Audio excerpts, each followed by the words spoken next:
Oof. Let's head to the back real quick. We got some goodies. So I bought a lip. I did not break. This actually comes in 3 pieces. I've never seen that actually happen, but let's take this one off quick. So we'll be installing the lip on this today. And if you haven't seen the last video, I did install that grill, so you can go check it out. But I did get these little ramps. They are low profile, just to get this a little bit elevated, a little bit easier to do this. So let's go. Now that's a little bit elevated. See, look, see what I'm talking about? Them coming clutch right there. Y'all need those. So looks like it's gonna be something like this. Okay, like that. That's pretty flush right there. It looks pretty good.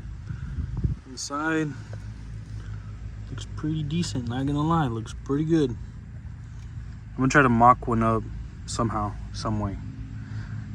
Give me a chance. Hold up. So they do give you screws, and it is in 3 pieces, so you're gonna put the small ones right there. Don't be a dumbass like me and make a hole with one of the big ones. But look, this is how it's gonna look. Let's get it done.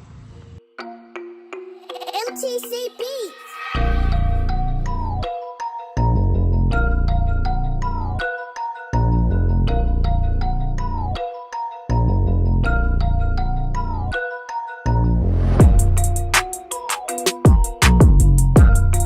So this is how it looks now with the lip. Looks pretty aggressive. The grill kind of makes it look a little bit newer. Look at that. I kind of want to wrap this car. Don't know the color yet. I guess you guys can pick it. Give me some color ideas and we'll get going. Comment down below.